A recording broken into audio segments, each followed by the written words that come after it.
اللہ اکبر کہنے کے بعد یہ بھی مستحب ہے کہ انسان اعوذ باللہ من الشیطان الرجیم یہ کہے۔ مجتہدین یہ فرماتے ہیں کہ یہ جو اعوذ باللہ من الشیطان الرجیم ہے یہ صرف پہلی رکعت میں الحمد کو شروع کرنے سے پہلے پڑھا جائے، یہ مستحب ہے، اس کو استعاذہ کہا جاتا ہے۔ صرف پہلی رکعت میں الحمد کے شروع کرنے سے پہلے، یعنی الحمد کی جو بسم اللہ پڑھی جائے گی اس سے بھی پہلے یہ استعاذہ پڑھا جائے۔ اور اس کے علاوہ جو اور رکعتیں ہیں جس میں سورہ الحمد پڑھی جاتی ہے اس میں بہتر ہے کہ استعاذہ کو ترک کیا جائے۔ دیکھیے ذرا غور سے اس بات کو سمجھنا پڑے گا۔ پہلی رکعت میں الحمد سے پہلے تو پڑھنا مستحب ہے، لیکن بعد کے جتنے بھی سورے ہیں اور بعد کی جو رکعت ہیں ان کی جو الحمد ہے ان میں بہتر ہے کہ اس کو ترک کریں۔ پھر ایک سوال یہ بھی ہے اور آغا سیستانی سے بھی پوچھا گیا کہ یہ جو ہم پناہ طلبی کرتے ہیں اعوذ باللہ من الشیطان الرجیم، اللہ کی پناہ میں جاتے ہیں شیطان لعین و مردود و رجیم سے، کیا یہ فقط خدا ہی سے مخصوص ہے یا ہم ائمہ معصومین سے بھی استعاذہ اور پناہ طلبی کر سکتے ہیں؟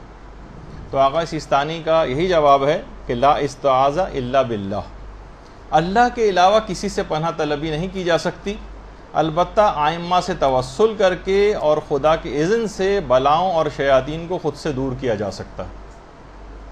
اصلاً پناہ طلبی پروردگار عالم ہی سے کی جائے گی۔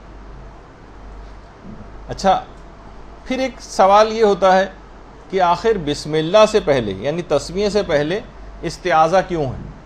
اعوذ باللہ من الشیطان الرجیم ہم کیوں کہیں بسم اللہ سے پہلے؟ تو علماء یہ بیان فرماتے ہیں کہ استعاذہ یعنی یہی اعوذ باللہ ہے، اس کی مثال صابن کی سی ہے، اور جس طریقے سے میل کچیل وغیرہ کو دور کیا جاتا ہے جسم سے صابن لگا کر، اسی طریقے سے منہ ہمارا نامشروع باتوں کی وجہ سے گناہ گار ہو جاتا ہے اور آلودہ ہو جاتا ہے، اور اب ہماری زبان پر ذکر خدا آنا ہے، تو اس گندگی کو زبان کی دور کرنے کے لیے ضروری ہے کہ جو ہے استعاذہ پڑھا جائے، یعنی زبان کے گناہوں سے جو زبان کے گناہوں کی وجہ سے جو زبان ہماری نجس ہو گئی اس کو پہلے اعوذ باللہ کے ذریعے اپنے منہ کو اور اپنی زبان کو پاک کیا جائے تاکہ یہ تلاوت قرآن کے قابل ہو سکے۔ اچھا، اب استعاذہ جو ہے اس کے اصل میں دو ارکان ہیں، ایک تو ہے شیطان سے فرار اختیار کرنا اور دوسرا ہے اللہ کی پناہ میں آنا۔ دشمن سے فقط بچنا ضروری نہیں ہوتا بلکہ رحمان کے قلعے میں داخل ہونا بھی ضروری ہوتا ہے۔ دشمن سے تو ہم بچ کے آ گئے لیکن رحمان کے قلعے میں داخل ہی نہیں ہو رہے، تو یہ دو باتیں اس کا استعاذہ کے اندر خاص طور پر خیال رکھنا ہوتا ہے۔ اور نماز میں دیکھیے اس کا حکم یوں بھی ہے کہ یہ جو شیطان ملعون ہے یہ سب سے پہلے تو یہ بات چاہتا ہے کہ آپ نماز ہی نہ پڑھیں، کہ ہر صورت میں کوشش کرے گا، اپنی تمام ہمتوں کو بروئے کار لائے گا اور کوشش کرے گا کہ آپ نماز ہی نہ پڑھ سکیں، اور اگر آپ کو توفیق نماز مل گئی تو اب اس کی پوری کوشش یہ ہوتی ہے کہ آپ کی نماز کے ثواب کو ضائع کرے، آپ کو جہالت میں مبتلا کر کے آپ کی نماز کو باطل کروا دے۔ نماز کے مسئلوں کی طرف سے کتنے لوگوں کی طبیعت گھبراتی، مسائل نماز کہیں بیان ہو رہا ہوں لوگوں کو فوراً جمائیاں آنے لگتی ہیں، لوگ سوچتے ہیں بہت بوریت ہو رہی ہے اس کے اندر، بہت وقت ضائع ہو رہا ہے۔ یہ شیطان کی طرف سے ہوتا، وہی چاہتا ہے کہ آپ مسائل نماز کو صحیح طور پر سمجھ نہ پائیں اور نماز میں غلطی کریں اور وہ آپ کی نماز کو باطل کروا دے۔ اچھا، اگر بالفرض ہم نے مسائل کی کلاسز بھی لی ہوئی ہیں اور نماز بھی بالکل صحیح پڑھ رہے ہیں، اس کا جب یہ والا کارگر نہیں چلتا کام تو پھر کیا کرتا ہے وہ آپ کے خشوع و خضوع نماز میں کم کرنے کی کوششیں کرتا ہے، ادھر کے خیالات ادھر کے خیالات وہ آپ کے دماغ میں لے کر آتا ہے، یا آپ کی نماز میں ریاکاری، عجب، تکبر وغیرہ جو اخلاقی برائی ہیں وہ ایسی چیزیں آپ سے سرزد کروائے گا جس سے آپ کی نماز قبولیت سے رہ جائے گی.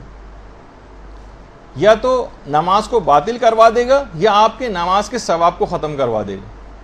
اور جب آپ نے نماز بھی خیریت سے گزار لی یہ تب بھی پیچھا نہیں چھوڑے گا. پھر یہ کیا کرے گا, ایسے اعمال کو سرزد کروائے گا نماز کے بعد جس سے آپ کی پچھلی پڑھی گئی نماز کا ثواب زائل ہو جائے. تو اس کی پوری کوشش یہ ہوتی, وہ اس کی ہم پوری ایک تفصیل انشاءاللہ اپنے مقام پر جو ہے بیان کریں گے. ایک مکمل نشست اس بات پہ بھی آپ کی ہوگی کہ نماز کو قبول کیسے کروایا جائے, اور اس سلسلے میں جو رکاوٹیں ہوتی ہیں, کون سے ایسے اعمال ہیں جس سے نمازوں کے ثواب ضائع ہو جاتے ہیں. وہ پوری ایک جب ہماری نماز ختم ہو جائے گی تو اس کے بعد ایک لیکچر اس پہ بھی ہوگا. ایک بار بھی اگر آپ نے خلوص سے یہ پڑھ لیا اعوذ باللہ من الشیطان الرجیم, جس کو استعاذہ کہا جاتا ہے, تو پروردگار عالم آپ کے اور شیطان کے درمیان 70 ایسی رکاوٹیں حائل کر دے گا. روایات میں یہ بات آئی ہے 70 ایسی رکاوٹیں حائل کرے گا کہ ایک رکاوٹ سے دوسری رکاوٹ کے درمیان زمین و آسمان کے برابر مسافت, اتنا دور آپ سے شیطان کو کر دے گا. بلکہ اگر آپ روزانہ اعوذ باللہ من الشیطان الرجیم پڑھتی رہیں کم سے کم 10 مرتبہ روزانہ, تو پروردگار عالم ایک فرشتے کو موکل کرے گا. اگر آپ یہ کام صبح ہی کو کر لیا کریں, اعوذ باللہ جو ہے 10 مرتبہ روزانہ اگر آپ صبح کے وقت پڑھ لیا کریں, تو پروردگار عالم ایک فرشتے کو موکل کر دے گا جو مسلسل شیطان کو آپ کے پاس سے بھگاتا رہے گا پورے دن. بہت اہم بات ہے, خود یہ ساری چیزیں روایات کے اندر بیان ہوئیں. پیغمبر اسلام کی حدیث ہے جو میں نے ابھی آپ کے سامنے پیش کی ہے. درود بھیجیے محمد اللہم صلی علی محمد وعلی محمد. بلکہ ایک دفعہ پیغمبر اسلام نے 2 افراد کو آپس میں لڑتے دیکھ لیا جو ایک دوسرے کو لڑ بھی رہے تھے اور خوب برا بھلا بھی کہہ رہے تھے. پیغمبر اسلام نے فرمایا کہ اگر ان میں سے ایک شخص بھی استعاذہ پڑھ لیتا اعوذ باللہ من الشیطان الرجیم, تو ان پر شیطان یہ حالت طاری نہیں کر سکتا تھا. یعنی کبھی بھی گھر میں بھی کبھی ایسا کوئی لڑائی جھگڑا ہو جائے, یا آپ کی کسی سے بحث و تخمیس اور تڑاخ اور جو ہے وہ اختلاف ایسا ہو جائے کہ جس میں منہ ماری وغیرہ ہونے لگتی ہے اور جھگڑا بڑھنے لگتا ہے, تو ان فریقین میں سے اگر کوئی بھی ایک شخص اس وقت اعوذ باللہ من الشیطان الرجیم پڑھ لے تو شیطان کا وہ لڑائی والا کارگر جو وار ہے وہ نہیں کر سکے گا. تو بہرحال دن کا آغاز اسی اعوذ باللہ سے کریں, اور صبح کے وقت 3 مرتبہ استعاذہ پڑھنے کے بعد روایتوں میں یہ بات آئی ہے کہ اگر سورہ حشر کی 3 آیتیں پڑھ لی جائیں, هو اللہ الذی لا الہ الا ہوا سے جو شروع ہوتی ہے, سورہ حشر کی آخری 3 آیتیں, اتنا وقت نہیں کہ ان کو پڑھا جائے, آپ یہ لکھ لیں کہ 3 مرتبہ اعوذ باللہ من الشیطان الرجیم پڑھنے کے بعد اگر سورہ حشر کی آخری 3 آیتیں پڑھ لی جائیں تو 70,000 فرشتے پروردگار اسی وقت موکل کرتا ہے جو صبح سے شام تک اس پر مسلسل درود پڑھتے ہیں, اور اگر وہ اس پورے دن اور رات کے درمیان مر گیا تو اس کو ثواب شہید بھی دیا جاتا ہے. اللہم صلی علی محمد وعلی محمد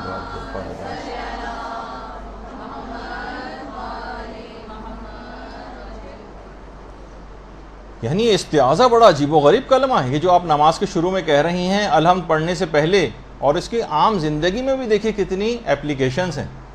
اس کو معمولی کلمہ نہیں سمجھنا چاہیے کہ ہم اصل میں ہر چیز ہم پوری نماز ایسی بے دلی کے ساتھ اور ایک ایسا رٹے رٹائے طوطے کی طرح سے پڑھ رہے ہوتے ہیں کہ احساس ہی نہیں کہ کلمات کیا ہیں جو ہماری زبان پر جاری ہو رہے ہیں. استعاذہ ایک بہت عظیم کلمہ ہے. روایات میں ہے کہ یہ وہ کلمہ ہے جسے جبریل امین نے خود لوح محفوظ پر خود لکھا ہے اور اس کو یاد کیا ہے باقاعدہ. جبریل امین نے, آیت اللہ شہید دستغیب شیرازی, انہوں نے استعاذہ کے موضوع پر 35 مجلسیں پڑھی تھیں استعاذہ پہ, اور ان کا خلاصہ چند مجلسوں کا اردو زبان میں استعاذہ کے نام سے چھپ بھی چکا. البتہ پوری 35 نہیں, اس میں کچھ ضائع بھی ہو گئیں اور وہ کم مجلسیں ہیں اس کے اندر, لیکن بہرحال اردو زبان میں بھی. دیکھیے مسئلہ یہ ہے کہ یہ جو شیطان ہے یہ بارگاہ خداوندی کا دھتکارا ہوا کتا ہے. یہ دروازے خیر پر آ کر بیٹھ گیا. جس طریقے سے اگر کسی گھر کے دروازے پر آ کر کتا بیٹھ جائے تو ہر آنے جانے جو شخص ہوتا ہے آنے جانے والا اس کے اوپر بھونکتا. تو کبھی بھی علماء فرماتے ہیں کہ شیطان سے مناظرہ نہیں کرنا چاہیے. مثلاً کہ ہم دماغ میں ہمارے خیالات آ رہے ہیں شیطانی، ہم ان کو دفیہ کر رہے ہیں، ان کے جوابات دے رہے ہیں. عام زندگی میں بھی جو وسوسے آتے ہیں لوگ پریشان ہوتے ہیں تو ان وسوسوں کا وہ جواب دینے بیٹھ جاتے ہیں، دماغی طور پر جنگ شروع کر دیتے ہیں شیطان سے. طریقہ کار یہ ہے کہ شیطان سے مناظرہ نہیں کیا جاتا بلکہ استعاذہ کے ڈنڈے سے سی خبر لی جاتی. اس سے بحث اور مناظرہ کرنا منع ہے. یہی وجہ ہے کہ بہت سارے احمقوں کی کتابوں کا علماء جواب نہیں دیتے، مناظرہ نہیں کرتے ان سے. کتنے ایسے افراد ہیں جو چیلنج کرتے رہتے ہیں کہ کسی بھی مجتہد کو میرے سامنے لے آؤ، یہ میری کتاب کا فلاں اگر کوئی عالم یا مجتہد جواب دے دے، اور جب اس کو اگنور کرتے ہیں تو اور زیادہ شور مچاتا ہے کہ دیکھا کسی کے پاس جواب نہیں. اصل میں جس طریقے سے شیطان سے مناظرہ نہیں کیا جاتا نا، اسی طرح ان لوگوں کا بھی جواب نہیں دیا جاتا، ان کو دھتکارا جاتا ہے، اگنور کیا جاتا ہے، ورنہ ان کے جوابات دینے سے اور مشہور ہوتے ہیں. یہ اصل میں کمپنی کی مشہوری اپنا منجن بیچنے کے لیے اس قسم کی حرکتیں کرتے ہیں. تو بہرحال اتنے لوور لیول پر علماء اور مراجع کا آ کر جوابات دینے ان کی شان کے بھی خلاف ہے. تو پروردگار عالم کی سنت پہ عمل کرتے ہیں. اصل میں یہ طریقہ پروردگار عالم کا ہے کہ اس نے بھی شیطان سے مناظرہ نہیں کیا تھا. شیطان نے کہا تھا نا کہ آدم کو مٹی سے پیدا کیا گیا اور مجھے آگ سے پیدا کیا گیا، اور آگ جو ہے مٹی سے افضل ہوتی ہے، لہٰذا میں اس کو سجدہ نہیں کروں گا. تو پروردگار چاہتا تو اس وقت کتنے ہی مناظرہ کر کے اور دلائل کے انبار لگا سکتا تھا کہ مٹی کتنے معنوں میں آگ سے افضل ہے، جس میں سے ایک یہی ہے کہ آگ کے اوپر اگر مٹی ڈال دی جائے تو آگ بجھ بھی جاتی. لیکن کیا کہا پروردگار عالم نے؟ صرف ایک جملہ کہا، قَالَ فَخْرُجْ مِنْهَا فَإِنَّكَ رَجِيمٌ، نکل جا ہماری بارگاہ سے، تو مردود ہے. بس صرف یہ کہا، کوئی بھی مناظرے بازی اس کے ساتھ نہیں کی. صرف اس کو دھتکار دیں آپ بھی اعوذ باللہ من الشیطان الرجیم کہہ کے، بس. پھر آپ نہ اس کے کوئی وسوسوں کا جواب دیں نہ کسی اور چیز کا.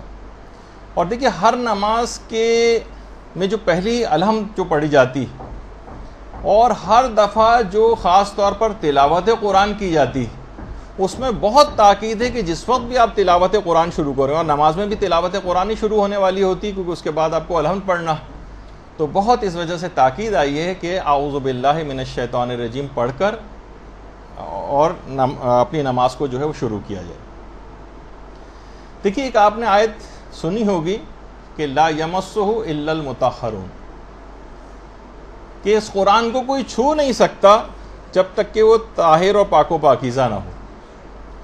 اس کے بہت سارے ائمہ معصومین پہ بھی اطلاق ہوتا ہے کچھ تفاسیر کے اندر، لیکن علماء فرماتے ہیں کئی معنی اور مفاہیم میں ایک مفہوم یہ بھی ہے کہ دیکھیے اس قرآن کا درست طور پر سمجھنا اور اس کے مفاہیم کو درک کرنا، یہ تمام معارف وہی حاصل کر سکتا ہے زیادہ اچھے طور پر جو اخلاقی برائیوں سے پاک اور منزہ ہو، کیونکہ یہ تمام اخلاقی برائیاں اور یہ گناہ جو ہیں حقائق اور معارف کے اوپر پردہ ڈال دیتے ہیں. تو جب بھی آپ کو حکم ہے کہ پہلے آپ اعوذ باللہ من الشیطان الرجیم کہہ کے اپنے آپ کو پاک و پاکیزہ کریں اور اس کے بعد پھر قرآن پڑھنا شروع کریں. قرآن کو اس کے یہ معنی نہیں کہ اس کو کوئی چھو نہیں سکتا. تو مثلا ہم کہیں کہ بہت سے علماء نے اس سے یہ بھی استدلال کے طور پر پیش کیا کہ کسی کافر کو نہیں دیا جا سکتا قرآن، لیکن وہ اب ہم اس فقہی مسئلے کے اندر نہیں جا رہے، وہ اس کی توہین اگر ہوتی ہو تو نہیں دیا جا سکتا موجودہ مجتہدین کا جو نظریہ ہے. لیکن بہرحال ایک اس کے بہت سارے مفاہیم میں ایک یہ بھی ہے کہ ہم اپنے گناہوں کے باعث بہت سارے معارف سے رہ جاتے ہیں قرآن کے جو ہم درک نہیں کر پاتے. تو پہلے اعوذ باللہ پڑھ لیا جائے تاکہ پھر مفاہیم قرآن کو درک کرنے میں آسانی ہو جائے اور پاک و پاکیزگی ہمیں نصیب ہو جائے. اچھا، اسی طرح سے خود قرآن کی آیت بھی ہے کہ آپ نے ابھی سنا نا کہ جس وقت نماز میں بھی جب تلاوت قرآن کر رہے ہوتے ہیں، الحمد پڑھ رہے ہوتے ہیں، تو اس کا آغاز الحمد سے پہلے اس وجہ سے بھی ہے کہ جو اب آپ آیات تلاوت کریں گے ان سے بھرپور آپ استفادہ کر سکیں، وہ آپ کی روح کے اندر اتر جائیں اور سارے ثواب اور فضائل آپ کو دلوا دیں. اور یہی وجہ ہے کہ سورہ نحل کی آیت نمبر 98 میں کہ فَإِذَا قَرَأْتِ الْقُرْآنَ فَاسْتَعِذْ بِاللَّهِ مِنَ الشَّيْطَانِ الرَّجِيمِ، کہ جب تم قرآن کی تلاوت شروع کرو تو شیطان مردود سے خدا کی پناہ طلب کرو. یہی وجہ ہے کہ الحمد سے پہلے، ابھی تلاوت قرآن شروع ہونے والی، تو اب آپ کو الحمد سے پہلے اعوذ باللہ من الشیطان الرجیم پڑھنا ہے. اور یہی وجہ ہے کہ سفینۃ البحار میں باقاعدہ ہمارے چھٹے امام جعفر صادق علیہ الصلوۃ والسلام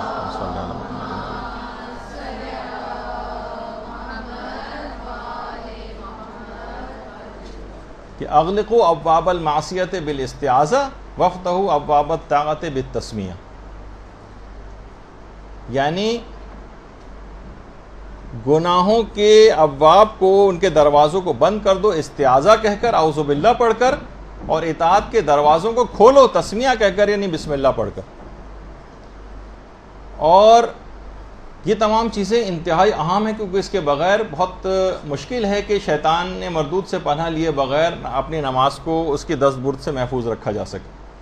اچھا، بعض علماء یہ فرماتے ہیں کہ جب نماز میں استعاذہ پڑھا جائے، زیادہ تر علماء کے طریقہ کار بھی یہی کہ یہ جو استعاذہ پڑھا جائے اللہ اکبر کے بعد بسم اللہ سے پہلے، یہ آپ کو آہستہ آواز میں پڑھنا ہے، آہستہ آواز میں، حتیٰ کہ وہ چاہے وہ نماز بالجہر پڑھنے والی کیوں نہ ہو. جیسے مرد حضرات بھی ہیں یا بہت سی عورتیں بھی جو جہری نماز ہے، اگر کوئی نامحرم نہ ہو تو بلند آواز سے پڑھ سکتی ہیں، اس میں بھی بسم اللہ کو بلند آواز سے پڑھنا ہے مستحب کے طور پر، لیکن اعوذ باللہ کو آہستہ آواز میں پڑھنا ہے.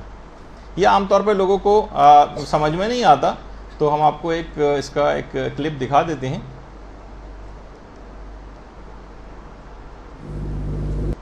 اللہ اکبر، بسم اللہ الرحمن دیکھا آپ نے، انہوں نے الرحیم، خاموشی کے ساتھ اعوذ باللہ. دوبارہ دیکھیں. بسم اللہ الرحمن الرحیم. اچھا، دوسرے میں بھی دیکھیے گا. اللہ اکبر،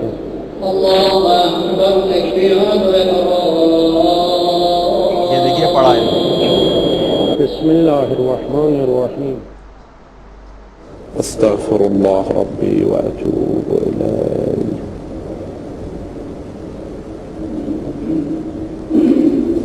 اللہ اکبر.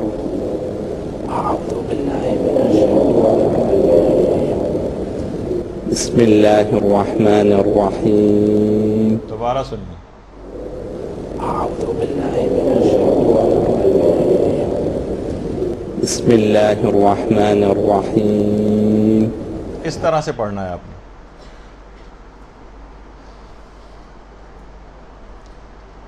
تو وجہ اس کی یہی بتائی گئی کہ آہستہ سے کیوں پڑھا جاتا ہے اس کو. علماء نے کہا کہ اصل میں پناہ طلبی اس شخص کی مانند ہوتی ہے پناہ کہ جو کہ موقع سے فرار اختیار کر رہا ہو اور خود کو پوشیدہ رکھنا چاہتا ہو. اور اس کے اندر اشارہ یہ ہے کہ اے پناہ طلب، یہ جو کہ آہستہ سے اعوذ باللہ پڑھ رہا ہے، شیطان تیری گھات میں ہے. حتیٰ الامکان اس طریقے سے انسان دشمن سے بچ کر اور بہت آہستگی سے کسی سے آ کر پناہ طلبی کرتا ہے، اس طرح سے آ کر پروردگار کی جو رحمت کا دروازہ ہے اس کو آ کر کھٹکھٹاؤ تاکہ وہ تمہیں اپنے قلعہ امان کے اندر لے لے. اس وجہ سے بہت خاموشی کے ساتھ اس کو کہا جاتا ہے. اچھا، علماء اخلاق نے ایک بات اور کہی. دیکھیے، استعاذہ کے معنی فقط کیا یہ ہیں کہ آپ جو ہیں کہیں شیطان سے پروردگار مجھے بچا لے. استعاذہ میں کون کون سے امور شامل ہیں جن کا آپ کو بیک آف دی مائنڈ جو ہے آپ کو دماغ میں اجمالی طور پر ہی کیوں نہ صحیح ان باتوں کا خیال رکھنا ہے کہ میں ان چیزوں سے پناہ طلبی کر رہی ہوں. دیکھیے، بہت اہم بات ہے جو آپ کی خدمت میں پیش ہو رہی. ضروری نہیں کہ ابھی جو میں تفصیل بیان کرنے والا ہوں وہ ساری تفصیل آپ اسی وقت دماغ میں لے کر آئیں. نہیں، کہ اجمالی خاکہ جو باتیں اب آپ سن رہی ہیں، جب بھی آپ اعوذ باللہ پڑھیں گی اس کے بعد آپ ان چیزوں کا ایک ہلکا سے خاکہ دماغ میں لے کر آ جائیں گے. میں ان تمام چیزوں سے پناہ طلبی پروردگار سے طلب کر رہی ہوں. بہت اچھا، یہ سب باتیں جو ہیں یہ روایات کے اندر آئی ہیں جن کو بیان کرنے کا بھی وقت نہیں، ہم صرف ہیڈنگز کی صورت میں ان کو ذکر کریں گے. استعاذہ جنوں انس و شیاطین سے بچنے کے لیے آپ کریں گی، یہ آپ کے دماغ میں ہونا چاہیے. تمام جنوں سے، تمام انسانوں سے اور تمام شیاطین سے بچنے کے لیے. یہ تو واضح ہے استعاذہ کا ایک مفہوم. دوسرا، جس وقت آپ نماز میں یہ استعاذہ پڑھ رہی ہوں تو دماغ میں یہ رہے کہ جتنے بھی برے اخلاق ہیں، ریاکاری ہے، حرص ہے، تمام گناہان ہیں، ان سب سے میں پناہ طلبی کر رہی ہوں. یہ بھی آپ کے دماغ میں. روایات میں یہ بھی آئی کہ استعاذہ برے ہمسائے سے کے شر سے بچنے کے لیے بھی ہوتا ہے. بہت سے لوگوں کے ہمسائے بہت برے ہوتے ہیں، ان کے شر سے بچنے کے لیے. استعاذہ برے شوہر اور بیوی اور ناخلف اولاد سے جو اذیتیں پہنچتی ہیں ان سے بچنے کے لیے بھی ہوتا. یہ بھی دماغ میں رہے کہ یہ استعاذہ میں اس کے لیے بھی پڑھ رہی. دیکھیے نماز سے مدد لو، وَاسْتَعِينُوا بِالصَّبْرِ وَالصَّلَاةِ. اب آپ کو دیکھ رہے ہیں کہ عمومی زندگی میں بھی کتنی چیزیں جو آپ کی زندگی میں بگاڑ پیدا کرتی ہیں اس سے نماز سے مدد لی جا رہی. برے شوہر، بری بیوی اور ناخلف اولاد، اس سے پناہ طلبی. اسی طرح سے اذیت دینے والے تمام رشتہ داروں سے بھی پناہ طلبی. اذیت دینے والے تمام رشتہ دار. اس کے علاوہ یہ استعاذے میں تمام گناہوں کے اثرات بد کو دور کرنے کے لیے بھی استعاذہ، یہ بھی دماغ میں رہے کہ میں اس کے لیے بھی اعوذ باللہ پڑھ رہی ہوں. تمام گناہوں کے اثرات بد، دیکھیے اثرات بہت دور تک گناہوں کے جاتے ہیں. بعض اوقات تو بہت دور تک 10ویں نسل والا بھی بعض اوقات جو ہے وہ متاثر ہوتا ہے اور وہ بھی بد دعائیں کرتا ہے. تو اثرات گناہوں کے اثرات بد کو دور کرنے کے لیے بھی استعاذہ ہے. اس کے علاوہ تمام شریر لوگوں کے شر سے، تمام ظالم حکمرانوں سے، عالمی طاغوتوں سے، ڈکیتوں سے اور ٹارگٹ کلر سے بھی، ان سے بچنے کے لیے بھی دماغ میں رہے کہ یہ استعاذہ ان کے لیے بھی پڑھ رہے ہیں. یہ بہت اہم بات ہے.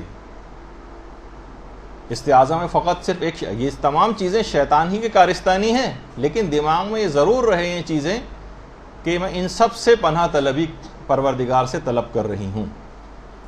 اسی طرح سے تمام بیماریوں اور امراض سے بچاؤ کے لیے، اس کے لیے بھی استعاذہ ہے.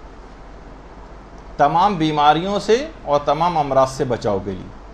اسی طرح سے ان تمام نقصان پہنچانے والے حیوانوں سے، جراثیم سے اور جرثومہ جتنے ہوتے ہیں ان تمام سے، یہ بھی دماغ میں رہ کے ان سے بھی پناہ طلبی کر رہی ہیں. کیونکہ یہ جب کبھی ہوتے ہیں تو انسان کی کوالٹی آف لائف بہت خراب ہوتی ہے، اس کی عبادتیں متاثر ہوتی ہیں، سارے دینی کام اس کے رک جاتے ہیں. ٹھیک ہے پروردگار کی رحمت اس حالت میں بھی ہوتی، لیکن پناہ طلبی ضرور کرنی چاہیے کہ پروردگار صحت اور عافیت دے تاکہ اس کے دین کے لیے کام کر سکے. اسی طرح سے یہ جو پناہ طلبی ہے تمام قسم کے جادو، سحر، امور باطلہ اور انحرافی افکار سے، اس کے لیے بھی استعاذہ ہوتا ہے. یہ بھی دماغ میں رہے کہ میں اس سے بھی پناہ طلبی کر رہی ہوں. انحرافات بڑھتے چلے جا رہے ہیں جو تقریباً ہم اپنی ہر گفتگو میں اور آج بھی آگے چل کے کا ذکر کریں گے. تو یہ تمام چیزیں، باطل امور، انحرافی افکار، جادو، سحر، یہ سب کچھ بھی عام زندگی کا حصہ بنتا جا رہا ہے. پروردگار میں اس سے بھی پناہ طلبی چاہتی ہوں. اسی طریقے سے ہر رنج و غم میں مبتلا کرنے والی چیزوں سے پناہ طلبی، جو رنج میں مبتلا کریں، جو تمام غموں میں مبتلا کریں، اس سے بھی پناہ طلبی ہوتی ہے.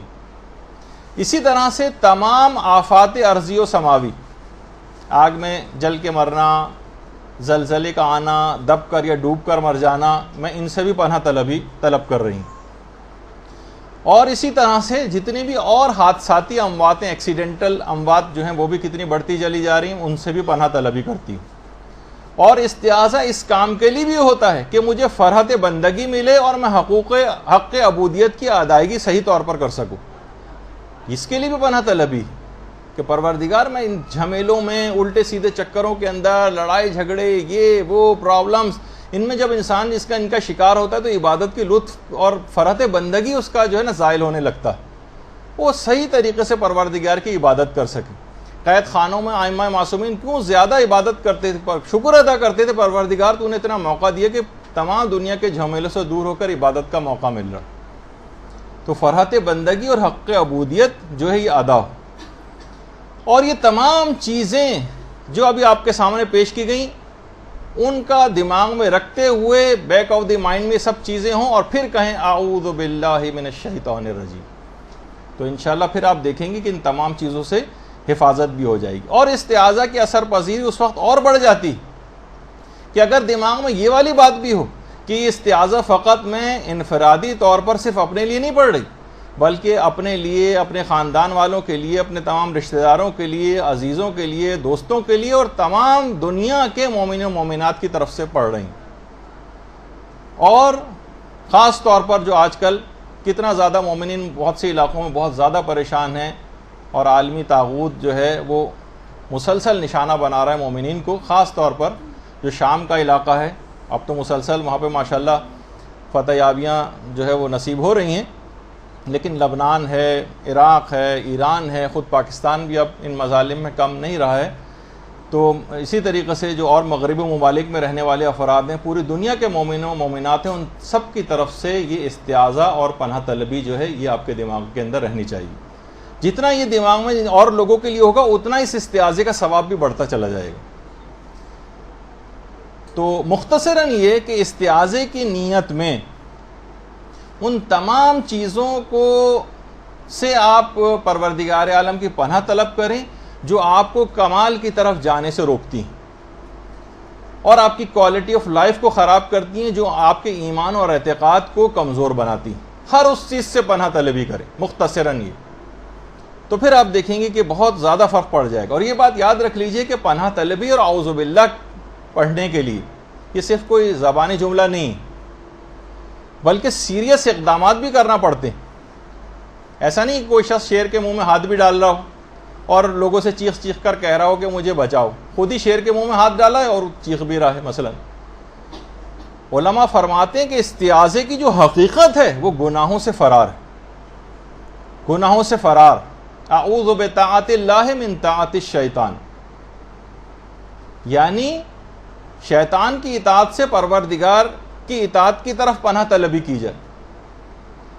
تو بہرحال پوری کوشش ہونی چاہیے گناہوں سے اپنے آپ کو بچانے کی، صرف یہ زبانی طور پہ نہ بس اعوذ باللہ من الشیطان الرجیم کا ادھر نماز ختم کی اور گناہوں میں پھر مصروف ہو گئے، یہ استعاذہ کی حقیقت کے خلاف ہو جائے گا۔ دیکھیے اتنی آسانی کے ساتھ شیطان رخصت ہونے والا بھی نہیں۔ بھوکا اگر کتا اور سامنے مرغن غذا کا ٹفن کھول کے آپ بیٹھی ہوئی ہیں اس کے سامنے، آپ کا کیا خیال ہے؟ آپ کے ہلکے سے ہوش کرنے سے بھاگ جائے گا؟ نہیں بھاگے گا۔ 10 ڈنڈے کھانے کے بعد بھی خاموشی سے تاک میں لگا رہے گا کہ ادھر آپ کی آنکھ بچے اور ادھر آپ کے پلیٹ سے بوٹی لے اڑے۔ یہ پوری شیطان، یعنی یہی طریقہ کار شیطان کا جو کتے کا ہوتا ہے۔ تو ذرا سا بھی اگر آپ غافل ہوئیں، استعاذہ کے اندر غفلت کا جو ہے نا وہ مہلک ثابت ہوتی۔ اور استعاذہ ہمیشہ قولی کے ساتھ فعلی بھی ہونا چاہیے۔ یہ تو قولی تو ہو گیا، آپ نے اعوذ باللہ من الشیطان الرجیم پڑھ لیا، فعلی استعاذہ بھی ہونا چاہیے۔ کس طریقے سے؟ جس طریقے سے حضرت یوسف نے فعلی استعاذہ کیا تھا، خالی زبان کی حد تک نہیں کہا تھا، بس جب اس نے دروازے بند کر دیے تھے، غلقت الابواب جسے قرآن نے کہا، تو انہوں نے پروردگار کی پناہ مانگی، قال معاذ اللہ، پروردگار سے پناہ طلبی کی۔ یعنی پھر اس کے بعد عملی، یہ تو زبان سے استعاذہ ہوا، عملی استعاذہ کیا ہوا؟ بھاگے، وہاں سے بھاگے تو پروردگار کی مدد آئی اور اس کے بعد دروازے کھلتے چلے گئے۔ حضرت یوسف کا یہ قدم جو ہے یہ استعاذہ فعلی تھا، صرف قول کی حد تک محدود نہیں رہے، گناہ سے بچ کر بھاگے بھی۔ تو یہ تمام چیزیں ایسی ہیں کہ جو خاص طور پر جن کا بہت زیادہ خیال رکھنا چاہیے۔ اور جب بھی کبھی استعاذے کے مواقع آ جائیں، حرام اور گناہ کے مواقع آ جائیں، تو الفاظ کون سے ہونے چاہیے استعاذے کے لیے؟ یہ تو بہت آرام سے آپ کو یاد بھی ہر شخص کو، اعوذ باللہ من الشیطان الرجیم۔ کچھ اور الفاظ استعاذہ بھی پڑھے جا سکتے ہیں، مثلا اعوذ باللہ السمیع العلیم من الشیطان الرجیم، یہ بھی مشہور ہے۔ اسی طریقے سے اعوذ باللہ من الشیطان الرجیم ان اللہ هو السمیع العلیم، یہ بھی پڑھا جا سکتا ہے۔ اسی طرح سے نستعیذ باللہ من الشیطان الرجیم، یہ بھی پڑھا جا سکتا ہے۔ یعنی کوئی سا بھی استعاذہ آپ کو زبانی طور پر جو بھی یاد ہو، اور اعوذ باللہ من الشیطان الرجیم تو بہت ہی آسان ہے، تو وہ آپ کو سب کو یاد بھی ہے۔ جب بھی کبھی ایسا موقع آ جائے، بس صدقہ نیت سے ایک دفعہ ایسا کہیے، پھر آپ دیکھیے کہ شیطان وہاں سے کیسے فرار اختیار کرتا۔ الفاظ کوئی بھی ہوں، البتہ یہ ضرور ہے کیونکہ آپ نماز پڑھ رہی ہیں، اس میں قرات کی بڑی اہمیت ہوتی، تو آپ کو صحیح عربی میں اعوذ باللہ پڑھنا چاہیے، جس طرح ہم عام طور پہ پڑھتے ہیں نا، اردو میں جو پڑھتے ہیں اعوذ باللہ من الشیطان الرجیم، یہ نہیں ہو۔ اس میں نہ الف کا پتہ چلا، نہ عین کا پتہ چلا، نہ اس کے اندر جو زال آ رہا ہے اس کا پتہ چلا، نہ توئے کا پتہ چلا جو شیطان میں آ رہا ہے، رجیم میں یہ آتا ہے پورا، اس کو یہ نہیں پڑھا جاتا. تو اب ہم آپ کو اس کو آپ غور سے سنیے گا کہ کس طریقے سے اس کو پڑھنا چاہیے. أعوذ بالله من الشيطان الرجيم. أعوذ بالله من الشيطان الرجيم. أعوذ بالله من الشيطان الرجيم. أعوذ بالله من الشيطان الرجيم. أعوذ بالله من الشيطان الرجيم. اچھا، اس کے اندر آپ اس کو خاص طور پر الف، عین، پھر اس کے بعد توئے، ان سب کو اور زال، اس سب کو آپ نا مد نظر رکھیں کہ کیسے آواز نکالی جا رہی ہے، ورنہ اگر قرات صحیح نہیں ہے تو اس کا ثواب نہیں ملے گا پھر. أعوذ بالله من الشيطان الرجيم. أعوذ بالله من الشيطان الرجيم. اچھا، رجیم عام تو اعوذ باللہ من الشیطان الرجیم یعنی ایک زیر لگا دیتے ہیں اور یہ بالکل غائب کر دیتے ہیں، یہ نہیں ہونا چاہیے. أعوذ بالله من الشيطان الرجيم. أعوذ بالله من الشيطان الرجيم. أعوذ بالله من الشيطان الرجيم. أعوذ بالله من الشيطان الرجيم.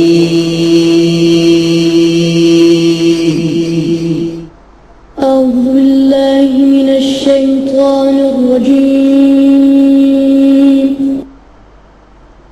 تو اس کو آپ کو خود بھی گھر پہ جا کے بھی پریکٹس کرنا ہے.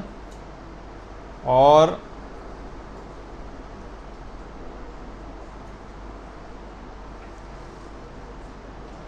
اچھا، اب اس کے بعد کچھ استعاذے کی اقسام بھی ہیں.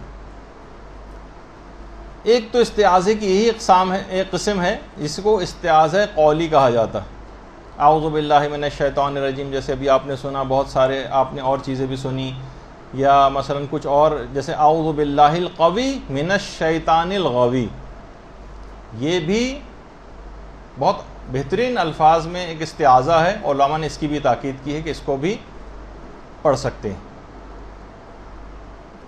عام عمومی زندگی میں. نماز میں تو اعوذ باللہ من الشیطان الرجیم کی حد تک ہی پڑھیے، لیکن عمومی زندگی میں بھی پڑھ سکتے ہیں کہ میں طاقتور خدا کی پناہ میں جاتی ہوں اغوا کرنے والے شیطان سے، جس کا ترجمہ یہ ہے. اچھا، یہ تو قولی ہو گیا. ایک فعلی بھی ہوتا ہے جو تمام خواہشات نفس اور افکار شیطانی سے فرار اختیار کیا جاتا ہے، جیسے ابھی حضرت یوسف کی مثال دی. اور اسی طرح سے علماء کہتے ہیں کہ استعاذہ فعلی کی ایک مثال حضرت حر کا آخری لمحات میں سپاہ یزید سے سپاہ ایمان کی طرف فرار. اللہم صلی علی محمد و علی محمد.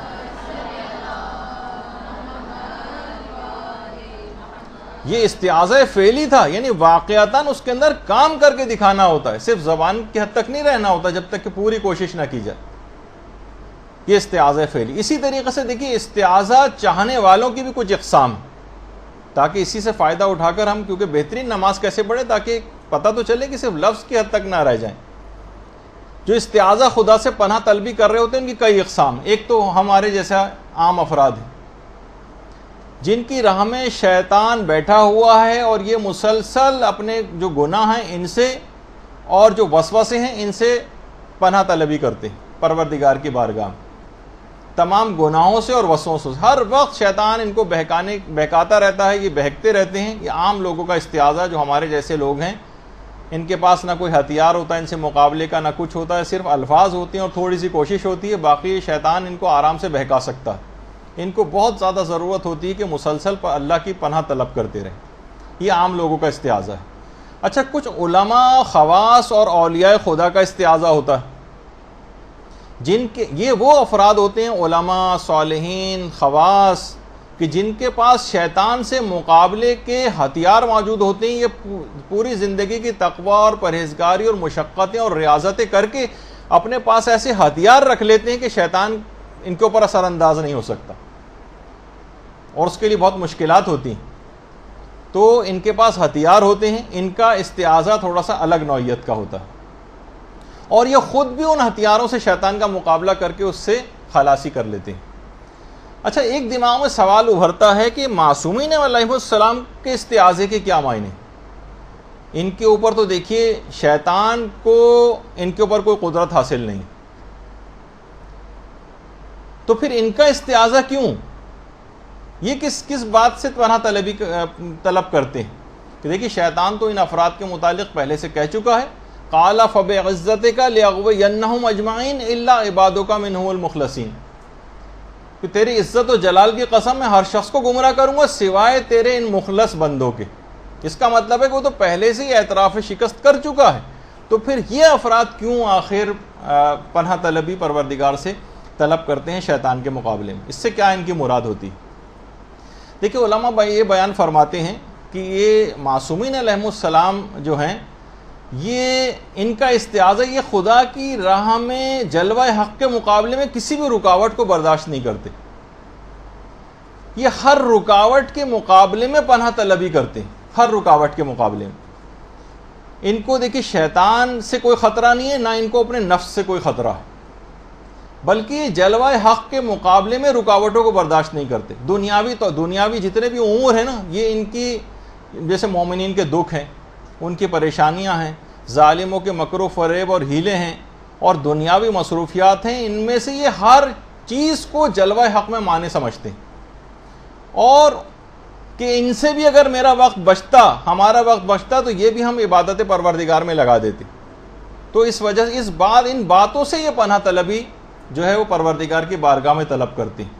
اور اس کے مقابلے میں جو اہل تقویٰ ہیں، ان کا جو استعاذہ ہے وہ ڈر کر ہر وقت ان کو ڈر ہی لگا رہتا ہے کہ یہ دولت ایمان و تقویٰ جو انہوں نے بہت مشکل سے حاصل کی ہے، ہر وقت اس کو خطرہ دامن گیر رہتا ہے۔ ایک لحظے کی غفلت ہوئی اور شیطان نے آ کر اپنا کام کر دیا اور ان کے دل پر قبضہ جما لیا، تو یہ ساری کی کرائی محنت جو ہے ان کی ضائع ہو جاتی ہے۔ تو اس وجہ سے یہ بہت زیادہ پریشان ہوتے ہیں، اور ہر وقت پروردگار سے اپنے اس ایمان اور تقوی جو ریاضتوں سے حاصل کیا ہے اس کو جو ہے اس سے پناہ طلبی کرتے ہیں۔ ہر وقت ان کو پناہ طلبی کی ان علماء کو اور ان جو اہل تقوی ہیں ان کو حاجت رہتی ہے۔ اچھا، اسی طریقے سے آپ دیکھیے، اور تھوڑی سی ایک بات اور اس میں بیان کر دی جائے اور اس کے بعد ہم اگلی اس کے اوپر آ جائیں گے، کہ صرف نماز ہی نہیں بلکہ عام مواقع پر بھی اس کی بہت ضرورت ہوتی ہے۔ مثلا لباس کو پہنتے وقت بھی جو ہے استعاذے کی بڑی اہمیت ہے۔ اس کی اگر آپ لباس کو تبدیل کرتے وقت کی جو دعائیں اس کے اندر آپ دیکھ لیں، اس کے اندر بھی شیطان سے جو ہے پروردگار کی طرف پناہ طلبی کی گئی۔ کھانے پینے کی جو دعائیں ہیں اس کے اندر بھی پناہ طلبی کی گئی، حتیٰ کہ بیت الخلاء جانے کی جو دعائیں ہیں اس کے اندر بھی اگر آپ دیکھیں اس کے اندر بھی شیطان سے پناہ طلبی، حتیٰ کہ ان جگہوں کو تو چھوڑیے، مسجد میں داخلے کے وقت بھی اعوذ باللہ من الشیطان الرجیم پڑھنے کی تاکید آئی۔ یہ شیطان کمبخت یہ وہاں پر بھی پیچھا نہیں چھوڑتا ہے۔ اور جب بھی یہ جو آداب ہے مسجد کے، اس کے اندر ہے کہ داخلے سے پہلے استعاذہ پڑھا جائے۔ ایک عارف متقی نے کہا کہ میں نے خود دیکھا کہ مسجد کے باہر شیطان کھڑا ہوا ہے، میں اس کے پاس گیا اور اس سے کہا ملعون تو یہاں کیا کر رہا ہے؟ اس نے کہا کہ ابھی میں ایک شخص کے ساتھ اندر داخل ہونا چاہتا تھا، لیکن کیا کروں کہ وہ استعاذہ اور اعوذ باللہ من الشیطان الرجیم پڑھ کر مسجد میں داخل ہو گیا، اب میں اندر نہیں جا سکتا۔ تو صرف ان موقعوں پر ہی نہیں کہ ہم خاص ان جگہوں کے اوپر جاتے وقت بھی مسجد میں جا رہے ہوں، بیت الخلاء جا رہے ہوں، کپڑے تبدیل کر رہے ہوں، کھانا کھا رہے ہوں، اس وقت بھی اس کی بڑی تاکید ہے۔ خاص طور پر علماء فرماتے ہیں کہ جس وقت انسان کبھی ایسی سچویشن سے دوچار ہو جائے جس میں گناہ کا احتمال ہو، مثلا حتیٰ کہ اس کے اندر یہ چیزیں بھی اب شامل ہو گئی ہیں، نامحرم سے چیٹنگ کرنا، ان کو میسیجز کرنا اور فیس بک پہ بیٹھ کے ان سے بات کرنا یا لائیو چیٹ کرنا، یہ تمام چیزیں بھی اس کے اندر آ گئیں۔ اس وقت بھی جب کبھی اس موقع کے اندر گرفتار ہو اور دوسری طرف سے اس قسم کی بات چیت کی جا رہی ہو، تو اس وقت انسان سچے دل سے پناہ طلبی کرے اور شیطان کی اس جال کو توڑ کر باہر آ جائے۔ اور اسی طریقے سے علماء فرماتے ہیں کہ دوسرا اور اہم موقع قضاوت کے وقت بھی ہے، جس وقت قاضی فیصلہ سنا رہا ہوتا ہے اس وقت بھی اعوذ باللہ پڑھنے کی بہت زیادہ تاکید ہے۔ اور تیسری اہم ترین وجہ بھی جو اس سے پہلے ذکر ہو چکی، وہ خاص طور پر جب انسان غیظ و غضب کی حالت میں ہوتا ہے۔ جس وقت بھی انسان غیظ و غضب کی حالت میں ہوتا ہے اس وقت بھی اس کے لیے بہت زیادہ اس بات کی تاکید ہے کہ وہ اعوذ باللہ پڑھ لے، لیکن اس وقت عام طور پر یاد نہیں آتا اور غصے میں آ کر انسان مختلف کام کر دیتا ہے، تو اس وقت بھی کوشش یہ کرے کہ غیظ و غضب کی حالت میں بھی. خود روایات کے اندر یہ بات آئی کہ خود شیطان نے یہ بات کہی کہ جب بھی انسان غیظ و غضب کی حالت میں ہوتا ہے تو اس کی مثال بچے کے ہاتھ میں اس گیند کی طرح سے ہو جاتی ہے. میں اس کے ساتھ ایسا سلوک کرتا ہوں جیسے بچے کے ہاتھ میں گیند، کہ جس طرح سے وہ گیند کو پھینکنا چاہتا ہے پھینک دیتا ہے.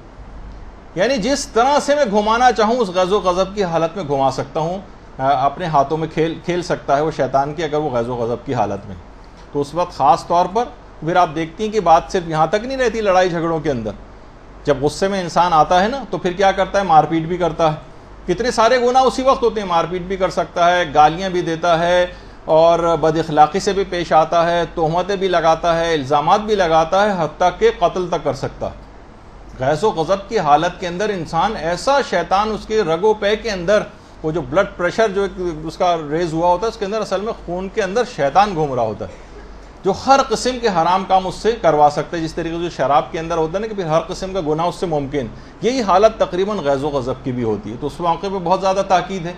اسی طریقے سے گھر سے باہر نکلتے وقت کی جو دعائیں ہیں ان کے اندر بھی استعاذے کی بڑی تاکید ہے. اس کے اندر ہے کہ شیطان اور اس کے قبیلے والے تمہیں اس طرح دیکھ رہے ہیں کہ تم ان کو نہیں دیکھ پاتے ہو، یعنی ان کی نگاہیں اب تم پر لگ، جیسے ہی تم گھر سے باہر نکلو گے شیاطین، جیسے کہا جاتا ہے نا کہ بازاروں کے اندر شیطان کرسی لگا کے بیٹھتا، اب جب تم گھر سے باہر نکل آئے تو اب یہ شیطان تمہارے تمام اس کے لشکر تمہیں دیکھ رہے ہیں اور تمہاری گھات میں اور تم سے طرح طرح کے گناہ کروائیں گے. تو اس موقع پر گھر سے باہر نکلتے وقت کی دعاؤں میں بھی ہے کہ استعاذہ اور پناہ طلبی کی جائے. دیکھیے جب بھی آپ کسی گھر میں جاتی ہیں اور کوئی خطرناک کتا اس گھر کے دروازے پر بیٹھا ہوتا ہے تو آپ اس کے مالک سے کہتی ہیں براہ کرم اس کو ذرا یہاں سے ہٹا دیجئے، مجھے اندر آنا ہے. تو اسی طریقے سے نماز بھی پروردگار کے دروازے پر آپ آ گئی ہیں، اب پروردگار کی راہ میں حائل یہ شیطان بیٹھا ہوا ہے کتا بن کر وہاں پر، تو آپ اسے پروردگار سے پناہ طلبی کریں، ریکویسٹ کریں پروردگار مجھے اپنی پناہ میں لے لیں اور اس کو میرے رستے سے ہٹا دیں. جب یہ آپ سے کسی لمحہ غافل نہیں ہوتا ہے، یہ ایسا دشمن ہے، تو آپ اس سے غافل کیوں ہیں؟ یہ بہت اہم بات ہے. دیکھیے جب آپ چوروں ڈکیتوں سے حفاظت کے لیے روزانہ سونے سے پہلے تمام اندر کے داخلے آپ بند کرتی ہیں، کنڈیاں لگاتی ہیں، تالے لگاتی ہیں، کیا کیا کرتی ہیں کہ کوئی جگہ کھلی نہ رہ جائے، تو آخر کس طریقے سے پھر آپ نے اس کو اتنی آسانی سے اس کے لیے بڑے بڑے دروازے کیوں کھول رکھے؟ اس کو استعاذہ پڑھ کر آپ ہر صورت میں اندر آنے سے روکیں، اور ورنہ اگر ابھی آپ نے اس کا اقدام نہیں کیا اور مرتے وقت پتہ چلا کہ کتنا بڑا نقصان آپ اٹھا چکی ہیں، پھر کچھ نہیں ہوگا.